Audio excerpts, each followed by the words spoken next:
ওসির জন্য এত টাকা, এসপির জন্য এত টাকা, এসআই এর জন্য এত টাকা, এএসআই এর জন্য এত টাকা। প্রিয় প্রশাসনের ভাইয়েরা, করজোর করে আপনাদের উদ্দেশ্যে বলছি, আজকে আমরা বাংলাদেশ পুনর্গঠনের পর্যায়ে দাঁড়িয়ে আছি।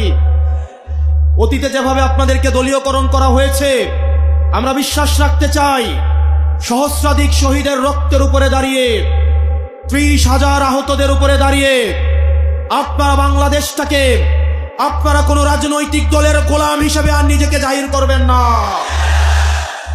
আপনারা কোন রাজনৈতিক দলের না। সরকার আসবে, সরকার যাবে, কিন্তু এই প্রশাসন বাংলাদেশে টিকে থাকবে। আল্লাহর দোহাই লাগে, আপনার সন্তানের দিকে তাকিয়ে, আপনার অনাগত ভবিষ্যতের দিকে তাকিয়ে আপনারা নিজেদেরকে রাজনীতিকীকরণ করবেন না। আপনারা বিএনপির না, আপনারা জামাতের না, আপনারা এনসিপির না। প্রশাসন হচ্ছে বাংলাদেশের জনগণের। আপনারা মেধার স্বাক্ষর রেখে, যোগ্যতা দিয়ে জনগণের সেবা করার জন্য আপনারা এসেছেন।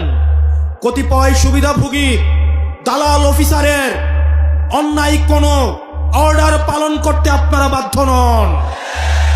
অনেক পুলিশ অফিসার আমাদের কাছে এসে বলেন, ভাই কি করব, এক বেনজির গিয়েছে, এক ডিবি হারুন গিয়েছে, আবার বেনজির হারুন অন্য চেহারায় আবির্ভূত হচ্ছে। প্রিয় প্রশাসনের ভাইয়েরা, হাসিনা প্রশাসন সাপোর্ট দিয়ে হাসিনাকে টিকায় রাখতে পারে নাই। কামান গোলাবারুদ হাসিনাকে টিকায় রাখতে পারে নাই। বেনজির হারুন হাসিনাকে টিকায় রাখতে পারে নাই। জনগণ যখন জাগে, তখন অন্যায় জুলুম এই আল্লাহর জমিনে ধূলিসাৎ হয়ে যায়। আপনারা শুধু জনগণের কাছে দায়বদ্ধ। আপনারা নিজের মেধা দিয়ে, নিজের যোগ্যতা দিয়ে আপনারা বাংলাদেশের জনগণকে সেবা করতে চাকরিতে এসেছেন। আপনারা কোনো দলীয় দাসখত দিতে আসেন নাই। আমরা আপনাদের কাছে করজোর করে অনুরোধ করি,